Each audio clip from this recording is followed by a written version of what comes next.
എല്ലാവർക്കും വിനീത നമസ്കാരം. ശ്രീമദ് ഭാഗവതം ദശമസ്കന്ധം ഉത്തരാർദ്ധം അധ്യായം 53 ശ്ലോകം 43, 44, 45, 46, 47, 48, 49, 50 8 ശ്ലോകങ്ങൾ ഇന്ന് നമുക്ക് നോക്കാം. അങ്ങനെ രുക്മിണി ദേവി പാർവതി ദർശനത്തിനുള്ള യാത്ര പുറപ്പെടുന്നു. മൗനവ്രതത്തോടുകൂടി സഖീസമേതം അനേകം സൈന്യങ്ങളുടെ അകമ്പടിയോടും കൂടിയിട്ടാണ് ക്ഷേത്രത്തിലെത്തി പരമശിവനോടും മഹാഗണപതി, ബാലസുബ്രഹ്മണ്യൻ എന്നിവരോടും കൂടിയ ശ്രീ പാർവതിയെ വീണു വന്ദിച്ചു. അങ്ങനെ രുക്മിണി ദേവി പ്രാർത്ഥിക്കണം, അല്ലയോ ഹരകുടുംബിനി, ശ്രീകൃഷ്ണ ഭഗവാൻ എൻ്റെ ഭർത്താവായി വരണേ, അതിനായിട്ട് അവിടുന്ന് പ്രസാദിക്കണേ. ഇങ്ങനെ പ്രാർത്ഥിച്ച് നമസ്കരിച്ച് ബ്രാഹ്മണ സ്ത്രീകൾക്ക് ദാനവും മറ്റും ചെയ്ത് സന്തോഷിപ്പിച്ച് അനുഗ്രഹം മേടിക്കണം.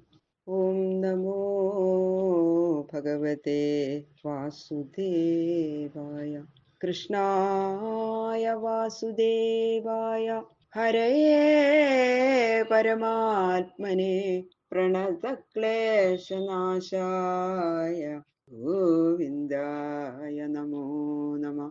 ഓം നമോ ഭഗവതേ വാസുദേവായ. ഓം നമോ ഭഗവതേ വാസുദേവായ. ഓം നമോ ഭഗവതേ വാസുദേവായ. ശ്ലോകം 43. ഗായന്തശ്ച സ്തുവന്തശ്ച ഗായകാ വാദ്യവാദകാഃ പരിവാര്യവധൂം ജഗ്മു സൂതമാഗധവന്ദിന.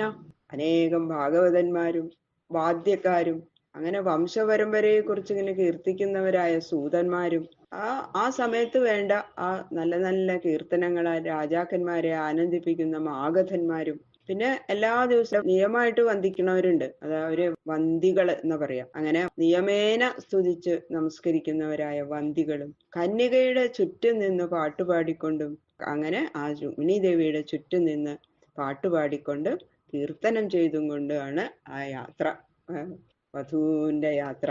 ആസാദ്യ ദേവി സദനം ധൗതപാദകരാംബുജ ഉപസ്പൃശ്യ ശുചിശാന്ത പ്രവിവേശാംബികാന്തികം.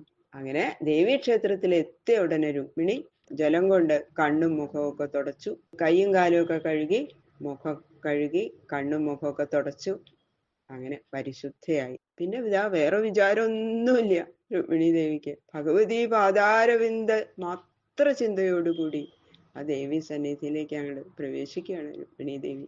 താം വൈ പ്രവയസോ ബാലാം വിധിജ്ഞാ വിപ്രയോഷിത ഭവാനിം വന്ദയാം ചക്രു ഭവപത്നീം ഭവാന്വിതാം.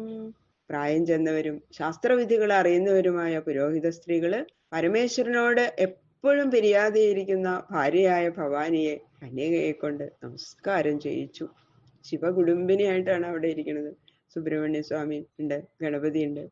അങ്ങനെ ശിവകുടുംബിനിയായിട്ടുള്ള ശിവസമേതയായിട്ടുള്ള പാർവതി ദേവിയെ കന്യകയെ കൊണ്ട് നമസ്കാരം ചെയ്യിപ്പിച്ചു ആ പുരോഹിത സ്ത്രീകള്.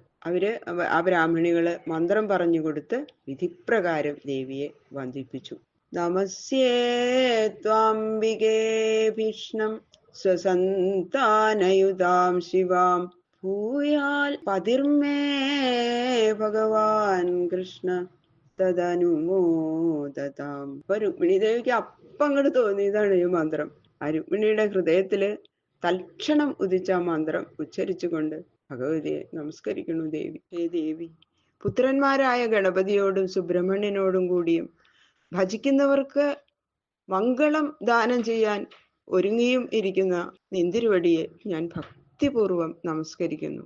ഭഗവാൻ ശ്രീകൃഷ്ണൻ എൻ്റെ ഭർത്താവായിട്ട് വരാൻ എന്നിൽ കാരുണ്യം അമ്മ ചൊരിയണേ രുക്മിണി ദേവി പ്രാർത്ഥിച്ചത്. അദ്ഭിർഗന്ധാക്ഷതൈർധൂപേ വാസസ്രംമാല്യഭൂഷണൈഃ നാനോപഹാരബലിഭിഃ പ്രദീപാവലിഭിഃ പൃഥക് വിപ്രസ്ത്രിയ പതിമതീസ്തഥാ തൈഃ സമപൂജയൽ ലവണാപൂപതാംബൂലകണ്ഠസൂത്രഫലേക്ഷുഭിഃ. അങ്ങനെ അംബികയെ പൂജിച്ച ശേഷം ജലം കൊണ്ടും ചന്ദനം കൊണ്ടും അക്ഷതം കൊണ്ടും നല്ല വസ്ത്രം, മാല, ഭൂഷണം ഇവ കൊണ്ടൊക്കെ വെവ്വേറെ പൂജിച്ചു ആദ്യം. പിന്നെ അങ്ങനെ അംബികയെ പൂജിച്ച ശേഷം ഭൂദേവികളായും പതിവ്രതകളായും ഇരിക്കുന്ന ബ്രാഹ്മണികളെയും അതേവിധം പൂജാദ്രവ്യങ്ങൾ കൊണ്ടും ലവണം, പലഹാരം, താമ്പൂലം, കഴുത്തിൽ ധരിക്കാനുള്ള മാംഗല്യം കോർത്ത നൂല്, നാളികേരം, കരിമ്പ് മുതലായിട്ടുള്ള വിശേഷ ദാനങ്ങൾ കൊണ്ടും രുക്മിണി പൂജിച്ചു. മംഗല്യ സ്ത്രീകളെയും പൂജിച്ചു. പിന്നെ സാക്ഷാൽ മഹാലക്ഷ്മിയുടെ അവതാരമൂർത്തിയായ രുക്മിണി ഇങ്ങനെ ആരാധിച്ചത് ലോകത്തില് സദാചാരത്തിൽ നിലനിന്നു വരുന്ന ഈശ്വരഭക്തിയും ബ്രാഹ്മണ വിശ്വാസവും ശിഷ്ടാചാരദ്വാര നിലനിർത്തുവാൻ വേണ്ടിയിട്ടാണ്. അത് ലോകത്തിന് കാണിച്ചു കൊടുക്കുകയാണ്, ഇങ്ങനെയാണ് വേണ്ടത്. തസ്യൈ സ്ത്രീയസ്താ പ്രദദു ശേഷാം യുയുജു ആശിഷ താഭ്യോ ദേവ്യൈ നമശ്ചക്രേ ശേഷാം ച ജഗൃഹേ വധു. ആ ബ്രാഹ്മണ സ്ത്രീകള് അവയെല്ലാം സ്വീകരിച്ച് ഉടനെ നൈവേദ്യ ഉച്ഛിഷ്ടവും പ്രസാദവും അവൾക്ക് കൊടുത്ത് നല്ലോണം ആശീർവദിച്ചു രുക്മിണി അത് സ്വീകരിച്ച് അവരെയും മഹാദേവിയെയും പിന്നെയും നമസ്കരിച്ച് അവിടുന്ന് ഇറങ്ങുകയാണ്. മുനിം വ്രതമധത്യക്വാ നിശ്ചക്രാമാംബികാ ഗൃഹാൽ പ്രഗൃഹ്യ പാണിനാ ഭൃത്യാം രത്നമുദ്രോപശോഭിന. പിന്നെതാ മൗനവ്രതം ഉപേക്ഷിച്ച് ഏറ്റവും പ്രഭയുള്ള രത്നമോതിരം ധരിച്ചിരിക്കയാൽ മിന്നി തിളങ്ങിക്കൊണ്ടിരിക്കുന്ന കൈകൾ കൊണ്ട് സഖിയുടെ കയ്യിൽ പിടിച്ചും കൊണ്ട് ദേവീക്ഷേത്രത്തിൽ നിന്ന് പുറത്തേക്ക് അങ്ങോട്ട് പുറപ്പെട്ടു രുക്മിണീ ദേവി. മനസ്സിൽ ഭഗവാനെ മാത്രം വിചാരിക്കണം. ഇപ്പൊ വന്നിട്ടുണ്ടാവും, എവിടെ നിൽക്കണതാവും എന്നൊക്കെ മനസ്സിൽ വിചാരിച്ച് അങ്ങനെ പുറത്തേക്ക് ഇറങ്ങണം. ബാക്കിയുള്ള ശ്ലോകങ്ങള് നമുക്ക് നാളെ നോക്കാം. സർവത്ര ഗോവിന്ദനാമ സങ്കീർത്തനം. ഗോവിന്ദ ഗോവിന്ദ.